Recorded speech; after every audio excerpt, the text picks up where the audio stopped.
आप सो रहे हैं और आपका ट्रेडिंग बॉट आपके पैसे से ट्रेड कर रहा है। ना डर, ना ग्रीड, ना हेजिटेशन।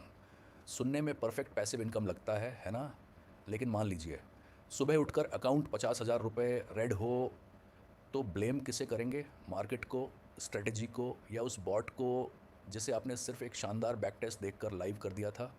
क्योंकि एल्गो ट्रेडिंग इमोशंस तो हटा सकती है, लेकिन ख़राब strategy, hidden brokerage, slippage, over fitting और आपका ओवर कॉन्फिडेंस नहीं। असल में एक ख़राब ट्रेडिंग आइडिया जब इंसान एग्जीक्यूट करता है तो नुकसान धीरे हो सकता है।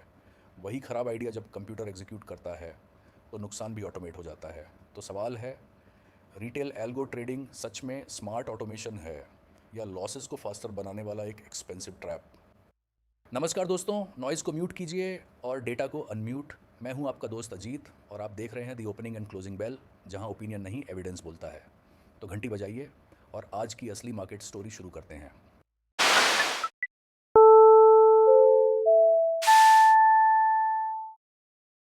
सबसे पहले एक मिथ क्लियर करते हैं। एल्गो कोई छोटा वॉरेन बफेट नहीं है जो रात में बैठकर हिडन मल्टी बैगर खोज रहा हो। एल्गो यानी एल्गोरिदम रूल्स का एक सेट। अगर प्राइस यह करे, वॉल्यूम वह करे और रिस्क लिमिट अलाउ करे तो सिस्टम ऑर्डर भेज दे। फिर एप्लीकेशन प्रोग्रामिंग इंटरफेस यानी एपीआई उस इंस्ट्रक्शन को ब्रोकर तक पहुंचाती है। ब्रोकर के रिस्क मैनेजमेंट सिस्टम यानी आरएमएस में चेक्स होते हैं। उसके बाद ऑर्डर एक्सचेंज तक जाता है। पूरी मशीन तेज़ हो सकती है, लेकिन ब्लूप्रिंट वही है जो इंसान ने लिखा। ब्लूप्रिंट ख़राब है तो फैक्ट्री सिर्फ डिफेक्ट्स जल्दी बनाएगी। तो क्या रिटेल एल्गो बेकार है? बिल्कुल नहीं। अच्छी ऑटोमेशन डिसिप्लिन देती है। रूल ट्रिगर हुआ तो ऑर्डर जाता है। फोमो नहीं, हेजिटेशन नहीं, रिवेंज ट्रेडिंग नहीं। पोजीशन साइज़ पहले तय हो सकती है। स्टॉप कंडीशन पहले लिखी जा सकती है। मल्टीपल इंस्ट्रूमेंट्स मॉनिटर किए जा सकते हैं और हर एक्शन का लॉग बनाया जा सकता है। ह्यूमन ट्रेडर कहता है इस बार थोड़ा एडजस्ट कर लेते हैं। मशीन कहती है भाई, रूल बुक में एडजस्ट नाम का चैप्टर नहीं है। यही कंसिस्टेंसी इसकी सुपर पावर है। लेकिन ध्यान दीजिए, कंसिस्टेंसी सिर्फ एग्जीक्यूशन की है, प्रॉफिट की नहीं। अब आते हैं उस स्क्रीनशॉट पर जो सबसे ज़्यादा बेचता है, perfect backtest. Equity curve smooth, drawdown छोटा और रिटर्न्स ऐसे कि म्यूचुअल फंड मैनेजर रेजिग्नेशन लिख दे, लेकिन बैक टेस्ट पास डेटा पर चलता है। अगर स्ट्रैटेजी को बार बार ट्वीक करके उसी डेटा पर फिट किया गया तो उसे ओवरफिटिंग कहते हैं। यानी सिस्टम ने मार्केट का रूल नहीं सीखा, उसने पुराने क्वेश्चन पेपर के आंसर्स याद कर लिए। ऊपर से अगर टेस्टिंग में फ्यूचर की इन्फॉर्मेशन गलती से यूज़ हो जाए, अनरियलिस्टिक फिल प्राइस मान लिया जाए या लूजिंग पीरियड्स हट जाए, तो चार्ट सुंदर रहेगा, रियलिटी नाराज़ रहेगी। बैक टेस्ट एविडेंस है, वर्डिक्ट नहीं। और अब वो पार्ट जो ब्रोचर में अक्सर फॉन्ट साइज़ 6 में मिलता है, कॉस्ट। मान लीजिए बैक टेस्ट ग्रोस प्रॉफिट दिखाता है, लाइव मार्केट में ब्रोकरेज आता है, स्टैट्यूटरी चार्जेस आते हैं, बिड आस्क स्प्रेड आता है, स्लिपेज आता है, यानी एक्सपेक्टेड प्राइस और एक्चुअल एग्जीक्यूशन प्राइस का डिफरेंस। फिर डेटा सब्सक्रिप्शन, प्लेटफॉर्म फ़ी और एपीआई चार्ज भी हो सकते हैं। नेशनल स्टॉक एक्सचेंज यानी एनएसई की इम्प्लीमेंटेशन स्टैंडर्ड साफ कहती हैं कि ब्रोकर एपीआई या सब्सक्रिप्शन चार्जेस ब्रोकरेज के ऊपर अलग हो सकते हैं। एक ट्रेड का छोटा लीक हार्मलेस लगेगा, लेकिन मशीन अगर वही लीक हज़ारों बार रिपीट करे तो स्ट्रैटेजी प्रॉफिट नहीं, कॉस्ट कंपाउंडिंग इंजन बन सकती है। अब अनकंफर्टेबल सवाल, अगर एल्गो गलत बिहेव करे तो? Duplicate orders, still data, network retry, wrong quantity, run away loop, या अचानक ऐसा मार्केट रिजीम जिसके लिए स्ट्रेटेजी बनी ही नहीं थी। इंसान पैनिक में एक गलत ऑर्डर डाल सकता है, मशीन वही गलती बिना शर्म के रिपीट कर सकती है। इसलिए मॉनिटरिंग, पोजीशन लिमिट्स, अलर्ट्स और किल स्विच फैंसी फीचर्स नहीं हैं, ये सीट बेल्ट है। आपको साफ पता होना चाहिए एल्गो कौन रोक सकता है, कितनी जल्दी रोक सकता है और ओपन पोजीशंस का क्या होगा।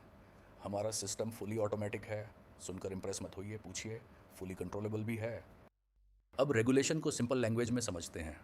Securities and exchange board of India यानी सेबी ने रिटेल एल्गो पार्टिसिपेशन के लिए फ्रेमवर्क बनाया, जो ऑल स्टॉक ब्रोकर्स पर April 1, 2026 से एप्लीकेबल हुआ। एनएसई स्टैंडर्ड्स के मुताबिक क्लाइंट एपीआई एक्सेस के लिए white listed static internet protocol address यानी स्टैटिक आईपी रेलेवेंट है। एल्गो ऑर्डर्स को पहचानने और ऑडिट ट्रेल बनाने के लिए टैगिंग होती है। इनिशियल थ्रेशोल्ड 10 ऑर्डर्स पर सेकंड पर एक्सचेंज या सेगमेंट है। इससे ऊपर क्लाइंट जनरेटेड एल्गो को एक्सचेंज रजिस्ट्रेशन की ज़रूरत पड़ती है। एल्गो प्रोवाइडर्स के लिए एक्सचेंज एम्पैनलमेंट का पाथवे है, मतलब सिस्टम में आइडेंटिटी, ट्रेसेबिलिटी और अकाउंटेबिलिटी बढ़ी है।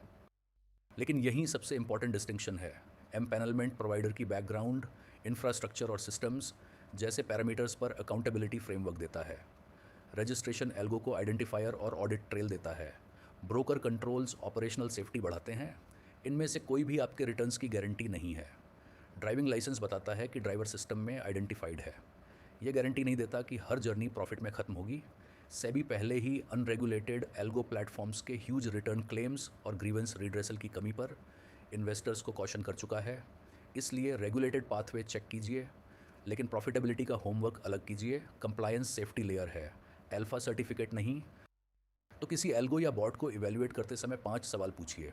पहला, स्ट्रैटेजी का लॉजिक प्लेन लैंग्वेज में एक्सप्लेन हो सकता है या सिर्फ सीक्रेट सॉस बोला जा रहा है। दूसरा, बैक टेस्ट में ब्रोकरेज चार्जेस, स्प्रेड और स्लिपेज शामिल हैं।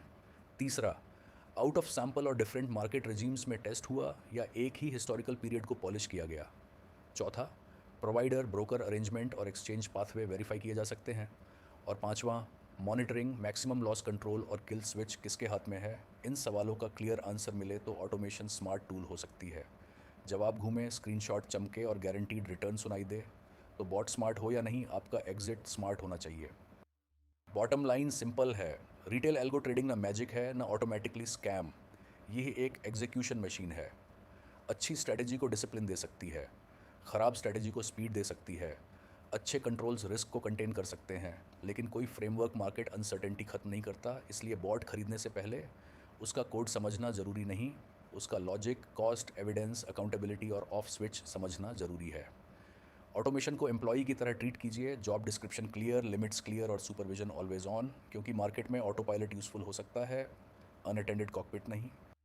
तो दोस्तों, आज की घंटी यहीं थमती है, लेकिन याद रखिए, मार्केट बंद हो सकता है, कहानी नहीं। अगर आज के वॉक थ्रू ने नॉइज़ कम और क्लैरिटी थोड़ी ज़्यादा की हो तो वीडियो को लाइक कीजिए, चैनल को सब्सक्राइब कीजिए और कमेंट में बताइए कि एल्गो एवेल्युएट करते समय आप सबसे पहले क्या चेक करेंगे, स्ट्रैटेजी, कॉस्ट, बैक टेस्ट या किल स्विच। मैं हूं आपका दोस्त अजीत। अगली घंटी तक क्यूरियस रहिए, डिसिप्लिन्ड रहिए और हेडलाइंस नहीं, एविडेंस फॉलो कीजिए। मिलते हैं अगली मार्केट स्टोरी में।